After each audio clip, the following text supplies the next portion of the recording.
Hello everybody, and yes, it's me again, it's Zara Groves, and here I am on the Glow and Go show every Thursday 1 till 3. So I've got a guest in with me today as well, so we're going to be talking to Ceri first, and then once Ceri's left we're going to be doing the normal where I'm just going to be chit-chatting with you, playing some wicked tunes and giving shout outs. So if you're out there and you've got businesses, you've got events going on, you need to send me a message on my social media and I will give a shout out to your business, to your event, to your happy occasion. And I'm really easy to find. You just need to go online and just put my name in, Zara Groves, and I'm on all the channels. I kind of use Facebook the most, but I'm on all the channels. So send me some messages, send me some comments, and if you've got any questions for Ceri, you can ask her too. So, Ceri Lee, how are you? Welcome to the show. Thank you, and thanks for having me on the show as well. You're Zara. very, very welcome. And this is the first time we've ever met, isn't it? It is, but it feels like we've met before. So you are here to, well, let's introduce yourself and tell us a bit about you first. Okay, I'm Ceri Lee. I live in Ruthin, North Wales, and have a yoga studio called the Yoga Light Centre, which has been running since just before COVID. Actually, we opened just before into 2019, but we're still here, which is great stuff. I'm a senior yoga teacher. I've been teaching yoga for over 25 years, practicing for like 33 now, and I teach teachers to teach yoga as well, and as well as other things. Okay, and have you always lived in Ruthin? Are you from Ruthin? No, I'm half Welsh, but my mother brought me up in Wales, in England, and then as soon as I left home, she moved back to Wales to be with her parents, and so that's how I ended up frequenting Ruthin, because she was originally Prestatyn. She's a Prestatyn girl, but she fell in love with Ruthin, so then I would come back to Ruthin. But I then I've lived in a lot of places. I've travelled a lot around the world with my work, but settled in the south in Essex for about 20 years. Oh wow. But then I moved back about 8 years ago now, to be close to family, and set up the studio, which has all been really good. And what did you do before getting into yoga? What was did you have a job then, or was it a bit of everything? I trained to be an actor and did work cool. as an actor, which is why I was down south. But a lot of the work, I ended up also dancing and singing, and that took me around parts of the world, which is an amazing thing, because I'd always wanted to travel. I was really passionate about traveling and getting to see the world, so did get to see the world. But I discovered yoga when I was young. I was about 22, and I learned it on my own through books, and it became such an important part of my life and my daily practice that after 7 years things had transformed within me, whereas I'd had a really unhealthy diet. Eventually my diet naturally changed because of my daily practice with yoga, and it got to the point where I just thought, hang on, I'm going to lots of jobs, auditions, and not getting a job. I've got more to offer the world than just spending my life in auditions, and that was when I had a eureka moment that this is something that needs sharing with the world. This is such a transformational practice. Yeah, because I can imagine the acting and the singing and dancing world is fierce, you know what I mean? As in, like, we do see the people that we see on our TV shows, but how many thousands of people are going for jobs and not actually getting them? Yeah, it's a tough call, and you've got to be tough, and you've got to be absolutely dedicated to wanting that place. But what I realised is that what I loved about the theatre is theatre specifically, or being on the stage. What I loved about that was the energy within a performance, and the relationship between the audience and you on the stage, and how you can hold a story through an emotional journey, actually, and you're all in that together. And to me, sometimes even in the audience, if I'm going to visit see a production, I feel almost like it feels like a spiritual experience. The whole audience are together feeling that, and the actors are there having presented, all the singers, whether you've gone to see a gig, and everyone's in that moment together. And that to me is very cathartic and very, very special, and that sense of communion where you all just feel completely connected. And that's something that appeals to me about yoga as well. So, And how did you go from acting to yoga? What made you start practicing yoga in the first place? I found it in a book in my friend's bookshelf. Oh, I was wow. living in a bedsit in Liverpool, and she was in a bedsit in Liverpool as well. And yeah, I found it, and I read the first line, and it was like, yoga. This is creating health and beauty for the whole body as a unified whole. And I was like, oh, all of those words kind of jumped out at me. And then I looked at the pictures. There's this lovely lady in a 1960s leotard, beautifully, artfully done photographs. And so, for me, it was very much the art of it and the beauty of it and the grace of it, these graceful looking movements. And then these beautiful descriptions about, gracefully moving into a position, and then how you'll feel more wholesome and calmer within yourself and in your life. And so I started learning these postures, and that was that. It was right. I was feeling calmer. I was feeling more graceful in the way I moved. I was thinking about my posture. Yeah. And that was the way in for me. Yeah. Because you never see a yoga person with bad posture, do you? Well, hopefully not. No. And so how did it go from being something that you enjoyed and getting into, for you to decide to kind of, I don't want to do the acting anymore and I'm going to turn this into my career? How long did it take for that to happen? It was 7 years. It was 7 years. And the practice had stayed consistent with me. And, I travelled a lot. Then I was back in London. And I was doing small gigs, small productions, and you'd go to the Actors Centre in the centre of London in Covent Garden and do workshops. And there was one particular workshop which was all about, what's your life purpose? And, people weren't doing anything like that, any workshops like that at that time. That was in the 1990s, it was quite far ahead of the game. It's happening a lot now, but then it was like, wow. And I spent this whole day of, what is my life purpose? And it was like, I'm done with just sitting in queues waiting to be auditioned, and I'm done with that. I want to bring something relevant to the world. I want to share something that can transform and heal people, and give people a whole different outlook and approach to living, which is exactly what yoga is. Ultimately it comes from an ancient spiritual practice that originated in India thousands of years ago. It's a holistic system for how to live. We find our way into yoga very often through the physical body and the exercise of it, but that's just the way in. That's just the tip of the iceberg. It's a vast area, and it's absolutely fascinating and continues to inspire me.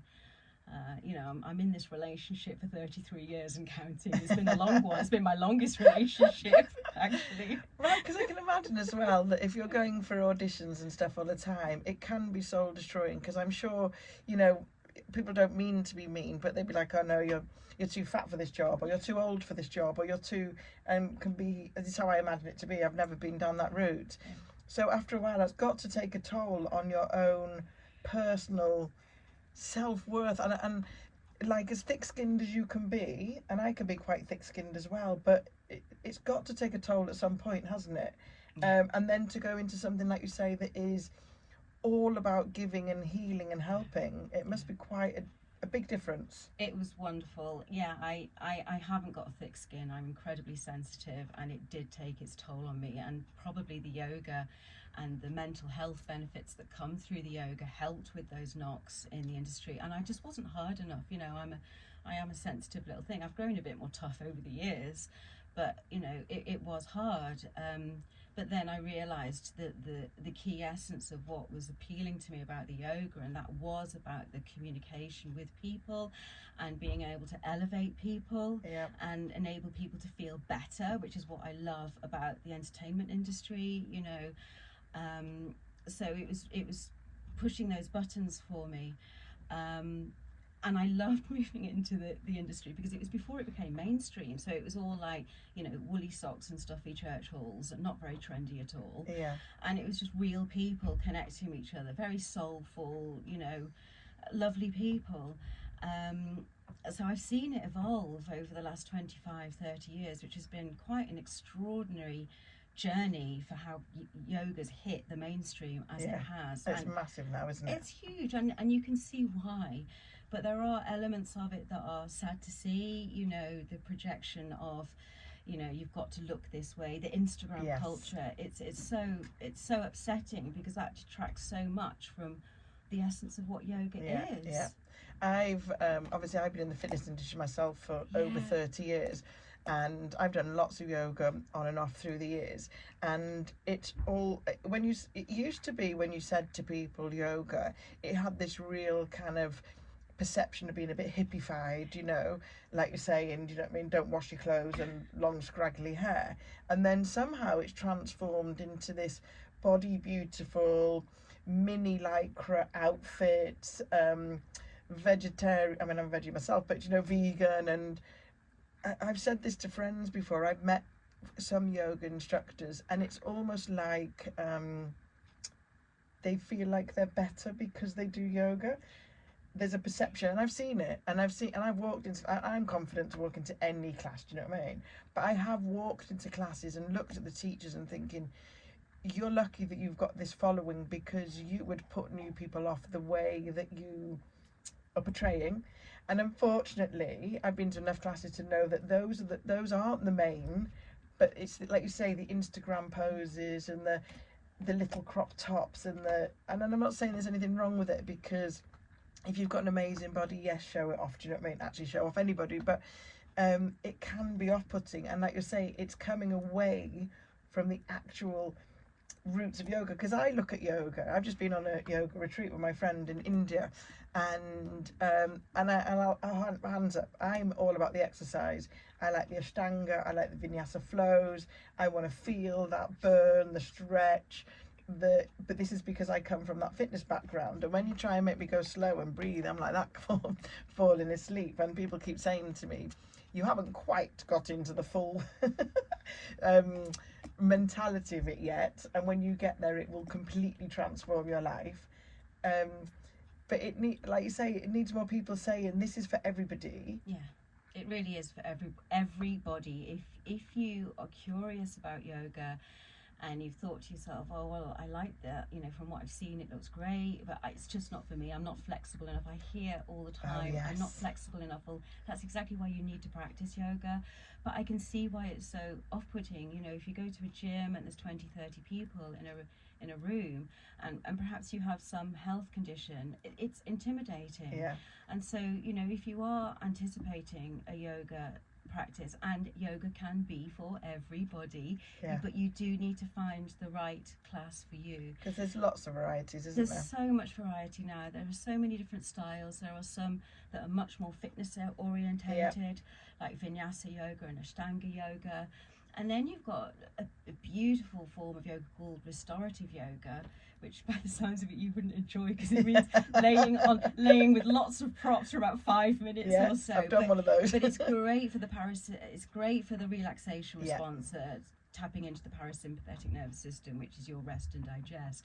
And then you have yin, which is kind of like that in a way, but it's not as kind, in the sense that you're in a position which feels quite uncomfortable, and then eventually you release after a minute or two.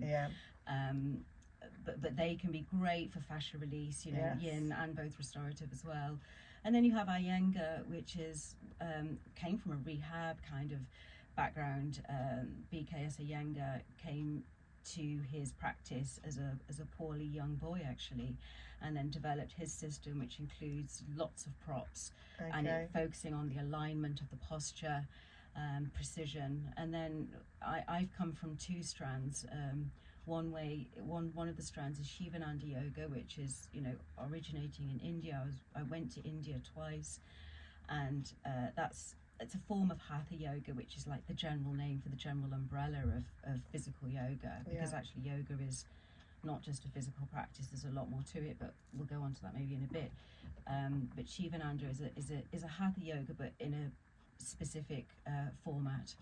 And that's the kind of practice I've grown with over the last 25 years, and it really works for me. And then I bring in variations, but I also learned to train remedial yoga, which I think is absolutely vital in today's world, given that according to the World Health Organization, we are getting more and more unfit every year. It's mad, isn't The it? statistics are quite disturbing. And that being the case, you know, if someone is wanting to start a practice but they're not confident about their fitness, or, you know, sometimes people feel that their weight isn't right, you know, absolutely, please don't let that be a barrier.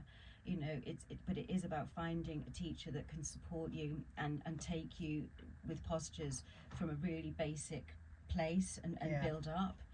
And that's where I suppose people have to do their research to find. But there's loads of teachers around here. There is loads of teachers, now. and it is going like anything. It's, you know, you have to find your fit. You have to start with the beginners, obviously, and then you have to find the one that suits you. Yes.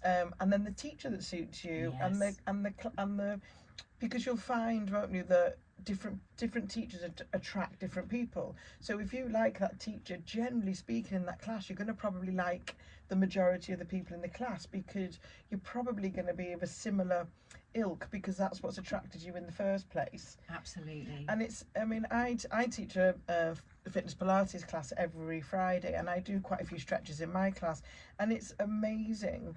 I mean, it's not yoga, but it's amazing, even that, what people have come back to me and said, like a lady who had a lot of back problems, and now she doesn't have any back pain. Yeah. And it's just from this repetitive, gentle stuff that we do. Yeah. And yoga's a whole new, because you've got the exercise, haven't you?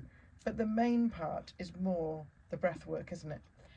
It's not the main part, but it's I would say a classical yoga class incorporates posture, breath work and relaxation almost in equal measure. Perhaps that's if you're going to relax between postures, which in an hour class you can't really, it's a bit too much.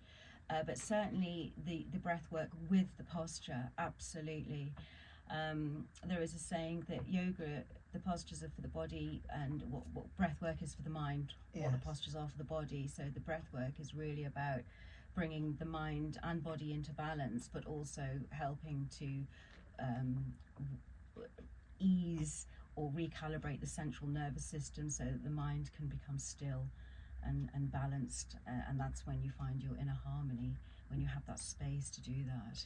Because one of the biggest causes of illnesses is stress, isn't it? Absolutely. And people live stressful lives, don't they? Yes. And you need an outlet. And I do think, because I've met people where, because I guess because I've done fitness my whole life. So, and two of my fitness sports, my first one was Thai boxing. So I used to stretch, because I wanted to do the splits. So I could do them on one side, and once I could do one side, I thought that'll do. Oh. And then from there I went into pole dancing. So even though I taught all the mainstream fitness, they were my two sports on the side. So stretching since I was 20, so I'm still very, very flexible. But I meet so many people, and I watch how little their bodies can actually move. Yeah. And they're still only quite young. Yeah. And you know that lots of problems with the body comes from stress from the mind and no movement in the body. Yeah. So, and it just, the people should do it, and it doesn't have to be full on. And like you say, they can turn up in their trackies, their t-shirts, their anything, can't they? Yeah, absolutely. Yeah, wear layers that you can move in. Yeah. Because you may find you do get warm, and you wouldn't be expecting to with slow movement, but actually, you know, the work can be quite intense, more so than you might imagine. And you know, it isn't just stretching, it is focusing. Well, again, it depends on the class you go to, but certainly for me, I'm a bit core centric. It's all about the core, because it's the central point of movement, and focusing on the core can build up so much heat unexpectedly, not through moving much at all. Yeah. It's phenomenal. Okay, we're going to play a song, and then we're going to come back, and we are going to talk about breath work.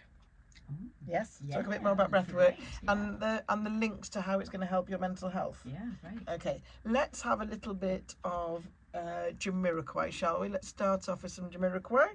Okay, we're back again. So if you're just tuning in now, I've got Ceri Lee on the show with me, and we're talking all about yoga, the different types of yoga, the benefits to your body. And we're now going to talk a little bit about breath work, because you said before that the yoga physical poses are more for the body and the breath work is more for your mind. So how can we breathe every single day, so how is breathing I know. going to help our minds? Yeah, my mum has a joke like, oh, well, I don't need any working breathing. I breathe perfectly well enough as it is. But I'm alive. but we breathe unconsciously, and unfortunately, thanks to our stress-filled culture, we breathe a lot more shallowly than we ought to be. Um, Basically, because we are in such a stress-fueled life, in a fast life, we have kind of got into this kind of stuck record place of the amygdala, in which is the reptilian brain, which is when you are in perceived danger, there is a message sent from the nervous system to the amygdala, the reptilian brain, to say, we're in danger, do something about it. So then that brain sends a message to the endocrine system, which produces the hormones to produce cortisol and adrenaline to quicken your heartbeat and make your breath shallow so that you can get away from that perceived danger or to fight it. That's the process of what happens. Unfortunately, our brain hasn't yet developed in that area where it's being able to recognize, okay, stress isn't a perceived life threat, but we tap into that part of the brain. And the beauty of yoga, I mean, even the slow movements of yoga, but specifically the pranayama, the breathing techniques, enable you to create a space before the trigger sets a response. So what it's training the brain to do is, through the breath, to slow the breath down, and we work with specific breathing techniques to be able to cut that instinctual response and just create a bit of space away from it. And when you can then drop down into the breath, your cognitive mind then is able to tap in, and you're able to start thinking, well, do I need to run away here? Do I really need to have my fast heartbeat and quick breath? And so it enables you to begin to rationalize again. And that's where the great power is in the yoga practice, in the yoga breathing practices. Because it is that, isn't it? You know, that's the fight or flight, isn't it? And they say things like, you know, anxiety and fear and excitement, that they're two sides of the same coin. So your body is reacting. If you're absolutely I was going to swear then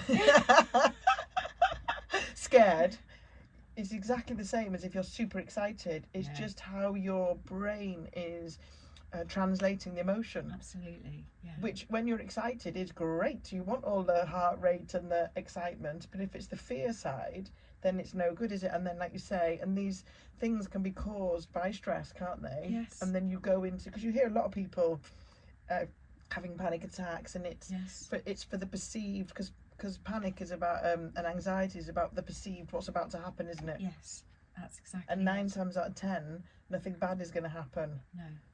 But it's the brain that's taken over. And so you're saying with some breath work we can switch that off, bring ourselves back to, actually, there's nothing life-threatening or frightening happening here. That's it. I mean, if you're about to jump out of a plane, then you've got every right to panic. and the breath would be the last thing you're thinking about. It'd be clinging on to that instructor for dear life.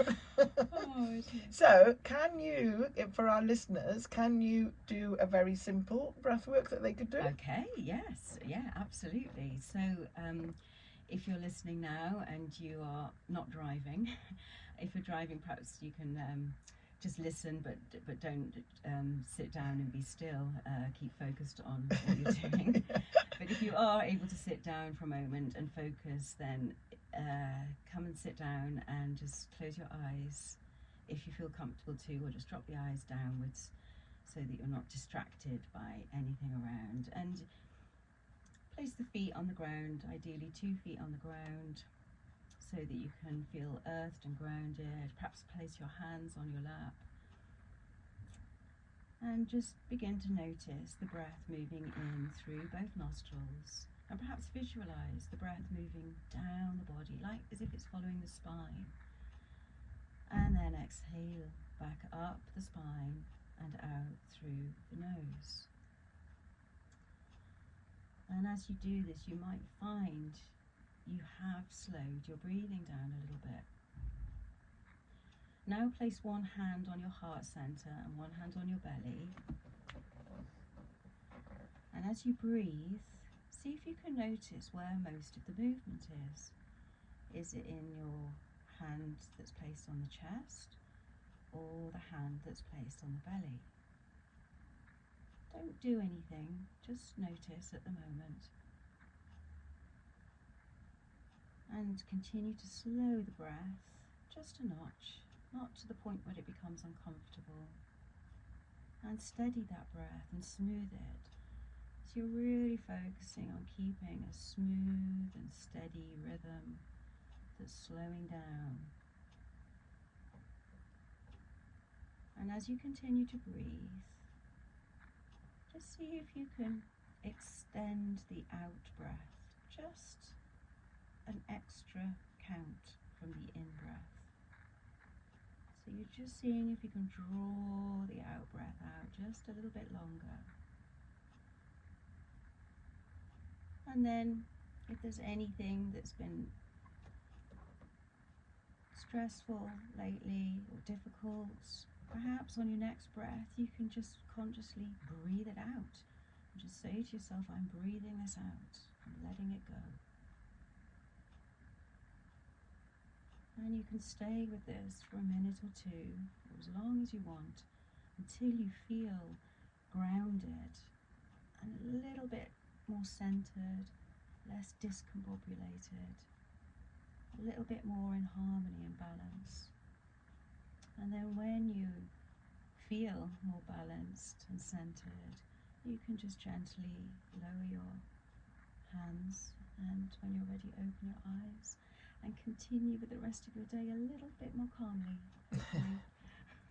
Oh, so that's quite straightforward, isn't it? Yeah, it is. It doesn't have to be complicated. Because I've seen different ones where you breathe in one nostril, hold Yes, out. yes, they're great. But, you know, I think for your listeners, it's probably not very helpful to start with that, especially when you can't see, because it is a little bit confusing. Is it called circular breathing, that one? It's alternate nostril breathing. Okay. Yeah. And then I've done, because I do a lot of, well, I say I do a lot of, I haven't done so much this year, but going in the water. Yeah. So I started it a few years ago. I started in lockdown, and then so I read Wim Hof's book, watched all his things. Yes. So I started doing his breath work with him, and that's completely different again. It's holotropic breathing, I think, isn't it? It's very, very fast, and then you hold your breath in, hold your breath out. It's quite bizarre, and I keep going through phases with that. It's quite intense, is probably what I think of it. But I did find when I was doing it a lot, at the same time I was doing quite a bit of running, and I found that my running got easier from literally that 10 minutes of breath work, which is quite mad, isn't it? Yes, it's very powerful. I did read something recently where our lung capacity is the single greatest determiner in longevity. Yes. Okay. So this test was done over 30 years in the University of Buffalo. It was completed in 2000, I think. And without any doubt, they realised that it was all about your lung capacity that would determine how likely, if assuming you didn't have another health condition, if that was the only thing that was going to take you in life, you would have a longer life if you had increased lung capacity. Wow. So more than a healthy diet, more even than how fit or healthy you are in that respect, came down to lung capacity, which I think is quite mind blowing. But then breath is life, so actually it's not that mind blowing when you think about it, is it? And it's funny, isn't it? Because I think if you don't concentrate on your breath, you wouldn't probably notice that you're breathing shallowly. Absolutely. It's when you start concentrating. I remember a few years ago, I'm going back about 10, 12 years, I had a panic attack. And it was out of nowhere. People couldn't believe it because, for me. Yeah. And I had about 5 of them in a really close space of time. And I remember I kept on having these rushes on my heart and everything. So I actually went to the hospital. I think I'm dying. I think there's something wrong with me. And they put all those stickers on me. And then they said, your lungs and your heart is amazing. What do you do? And I said, well, I teach fitness. I've done it my whole life. Yeah. And then when there's absolutely nothing wrong with you, what it turned out, what it transpired to me. So after that, I gave up caffeine. I gave up anything that would trigger the elevating of my heart unless it was exercise. And it turned out it was stress. So it was literally the stress. At the time I had my own studio, everything, we'd hit a recession, everything was going wrong. I didn't even realise how much stress I was under on a daily basis until it went away. It was phenomenal, and it was that triggered it all. And it was, but I'd never, like you say, never had anything tested, but it was quite crazy. It was a really crazy, scary time. So I have a lot of sympathy for people that do suffer with anxiety and panic, because I've felt that sensation, and it's awful. Yeah, it is horrible. And it physically affects you. Yeah, well, mine used to be, I always thought panic attacks were when you saw people breathing into a brown paper bag. So I didn't hyperventilate. What I did was I went through this, like, where my heart was racing, I was sweating, and then what would come was this insane fear. I was so frightened, but I had no, and my rational brain is going, but what are you frightened of? Nothing's happened. It also then triggered for me that I actually was quite claustrophobic. So these things I'd done for years, which I thought, I used to say that if you got into a lift, you were lazy. No, I was actually scared of the lift. I didn't know I was scared of the lift. It unlocked loads of things. I was like, jeepers, ignorance was much better. And obviously I worked through it, and I'm fine now. It still niggles at the back of my mind if everything gets a bit too crowded or whatever. But then I had a lot of sympathy for people that did suffer. But then I did realise that you can actually change this. There is tools to recognise almost what your trigger is. Yes. And then to work out, and breath was one of them. Yeah. And I think that, again, you know, coming back to the yoga, that's where yoga can be a wonderful place to be able to work through things. Yeah. Assuming you have the appropriate teacher, because, you know, you're talking about stuff that's quite deep and trauma based, but just on a basic level, a yoga class, or certain yoga classes, I should say, not all of them, give you that space where you can safely start to unpack, because yoga is all about self-inquiry and self-awareness, and growing self-awareness through the practice of the postures and the breath work, and in that accepting non-judgmental, non-competitive space, which yoga ultimately is. And hopefully if you find a class that you'll find that it's non-competitive and non-judgmental, that you're able to do that. Although I have to say, I find that most people are most competitive with themselves, actually. We can be our hardest, worst person to try and defeat. And don't you get it when somebody comes into your class and you go, right, these are different levels, because some people have been going, and then you see the brand new person attempting the hardest thing you've just said. But it's a natural thing. It's a natural thing. But, you know, and I think that's another thing about yoga, because it's not goal orientated, it's about joy in the journey. But our modern fitness world is all about the goal and the competition, and so it can be a real difficult mind shift for somebody to then think, oh, I'm not having to compete with the person next to me, or and realizing they're not being judged if they're not doing it exactly like the teacher is. It's a very accepting place, and that enables people to, over time, build trust within themselves, and then with the class that they're in, you know? And I do think with yoga, once you've got over the initial thing of walking in, whereas a fitness class, because I've taught fitness, all eyes are on me, because they're copying me, they're mimicking me. Whereas with yoga, you don't have to watch the teacher a lot of the time, as long as you're listening to the voice. And some of the positions that you would go into, sometimes you're told to close your eyes, sometimes you're, like, say if you're doing a downward dog, you're upside down, so you stop actually looking at anybody else, because you don't actually need to, as long as you're listening. And good yoga teachers will come around and you know, like, say they've said put your body in this position, and they can see you're not quite doing it, they'll come and maneuver you, so you, because sometimes you don't quite feel, you know, they're saying, okay, do this, get your things down, get your bum up, lengthen, lift. Sometimes you're thinking, I am lengthening. And then, because I always remember in downward dogs, it was years ago, a lady would come behind my hips and just pull them slightly. And then I'd think, oh, is that what you meant by lengthening? And it's just a gentle shift, isn't it? So it's very, I think once you get over that initial walking in, then you're not paying attention to anybody else, and no one's paying attention to you. Yeah. That's what you need to realise as well. It's about you on your mat. It's really not about anybody else. Yes, you might want to look over to someone to check that you're, you know, going in the right direction, but really, you know, I think the practice, as much as the posture, is the practice of of really making that commitment to yourself for that hour and not really worrying about anybody else, and just really focusing on what you are doing on that mat in that given moment, and learning to live more in the present moment. Yes. It's not what you do, it's the way that you do it, and that's Yes. what gets results. Oh, that's a song. That's a song, isn't it? From the 80s. And also, it's your time, isn't it? Yeah. Time out of your life, time out of the, away from the kids shouting, the whatever's going on in your life. Oh yeah, You time have for an you. hour all for you. And I think that's it, and that's why I find it so transformational. When I first started and gave myself 45 minutes a day, and then I began to find my body was changing shape a little bit, I was calming down, and I was, you know, beginning to really start to cherish me. And that was where the change came in the diet. I think it was like, hang on, what am I putting in my body? Yes. This is my you know, I've got to look after, it's my clothing, you know, for my soul, if you like, and I've got to look after it. So what am I putting in the body as well?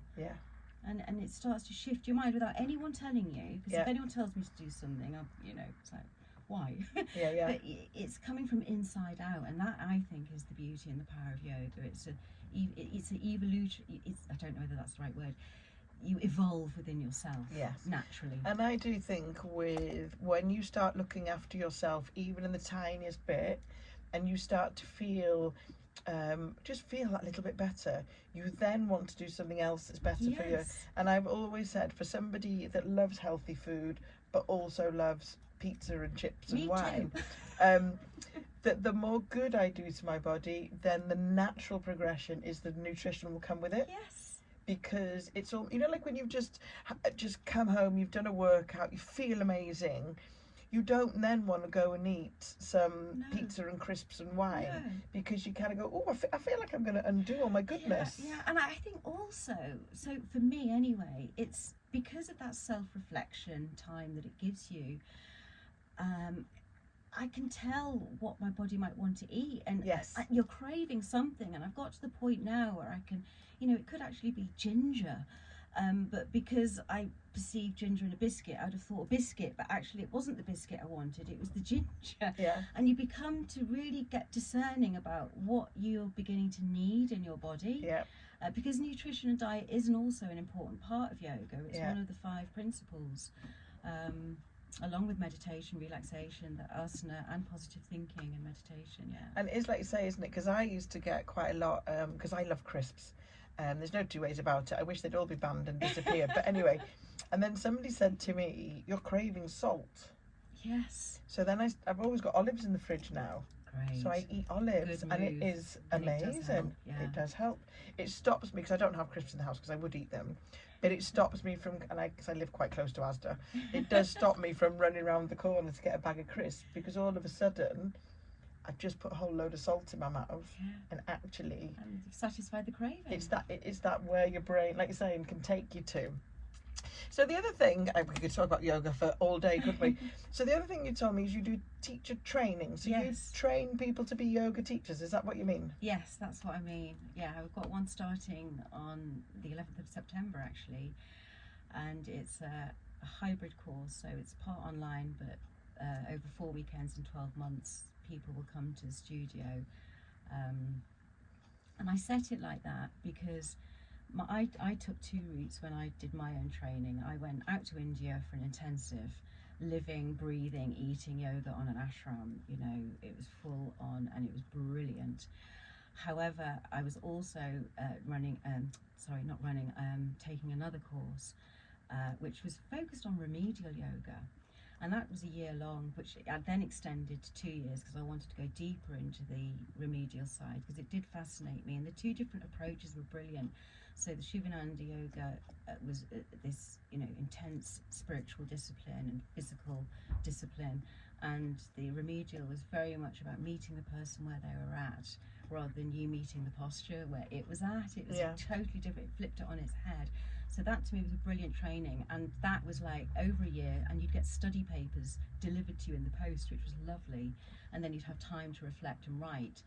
So I wanted to bring in both of those elements where you had the immersion. So we've got the 4 weekends over a year where we'll be together, and that will be kind of fully immersive, and then we've got the period of the time over the 12 months where they'll get dropped, not in the letterbox, but through their emails, they'll get the occasional study paper, which is great. Now, the fantastic thing about this course is that I've been at this game a long time and have gathered some superb experts in their field to offer their part in and collaborate in this training. So we've got a wonderful chap called Dr. Yogi, who was a doctor, and his specialism anatomy and physiology. Brilliant. We have another guy called Daniel Simpson that's written, I think his second book's just come out, but his first book is called The Truth of Yoga. He's a top scholar on Hindu philosophy. Brilliant. And then we have Sarah Savitri, who's a friend of mine from Essex, who's superb in Bhakti Yoga, which is a devotional calling a devotional part of yoga, which, you know, we haven't really talked about the different paths of yoga. Devotional yoga is an important part of yoga, which comes out through singing and chanting. Okay. And then my auntie Ellen Lee, who was a significant player with the Independent Yoga Network, which unfortunately disbanded a few years ago. She's bringing her knowledge on the politics and ethics of how you run a business in this world, you know, and how difficult that is. Yeah, there's a lot going on, and I think I mentioned earlier, so the style I teach is Hatha, but it's with a strong Shivananda format, which the trainees will be learning, but also learning quite a lot about remedial yoga, because I think I said earlier that we need to be able to meet people where they're at. Yes. And so it's important to me that we're able to create a community of teachers who are really confident in being able to adapt the classical postures, because that's what it comes down to, being able to adapt and understand the significance of a lot of health issues in today's age and how that affects people, so that they have a certain knowledge when they go out into the wider community and shine the torch. Yeah, because like you say, if they're going out and they're not because I know there's people out there that you can go and do really short courses and they have no background and they come out and they do it and they treat it very much like an exercise class. Yes. And you're there's a chance then you're going to put people off completely because they go, tried that yoga thing, it's no good. And that's what I would also say to someone that's looking to want to start a yoga class. Don't be put off by the first person. Yes. As Zara just said, there are a lot of people out there that have only just done it over a weekend, and it's not truly yoga, but yoga gets used a lot as the name on the tin. And perhaps that's a bit they should be called stretching classes, shouldn't they? Not necessarily a yoga class. Possibly, because to be honest, it is an inner practice and it takes years. It's a very subtle practice. It looks very obvious on the Instagram posts with all the postures, but actually the true value of yoga and the power of yoga is very, very subtle, and it takes time, and it's not something you can learn overnight, and it does take a regular commitment. So, you know, if you have been nervous about starting a class before, I really hope that this has enabled you to feel a bit more confident about approaching another class. And if anyone's also a yoga teacher or aspiring to become a yoga teacher and looking around at taking a yoga teacher training course, then please do check out what we're going to be starting in September. It'd be lovely to have you on board. And it's a bit like that analogy, isn't it? When you're finding a boyfriend, you might have to kiss a lot of frogs before you find your prince. It's a bit the same with yoga, isn't it? Because there's so many different styles.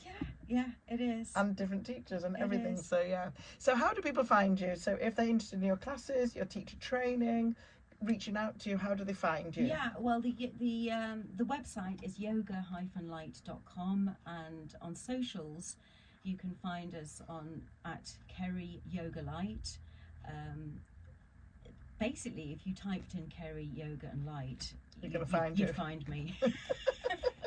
Just remember those three words, the three magic words: Ceri Yoga Light. Ceri Yoga Light, and it's Ceri with a CERI, not an English. It's the Welsh version of Ceri, not the English, like I did on my post.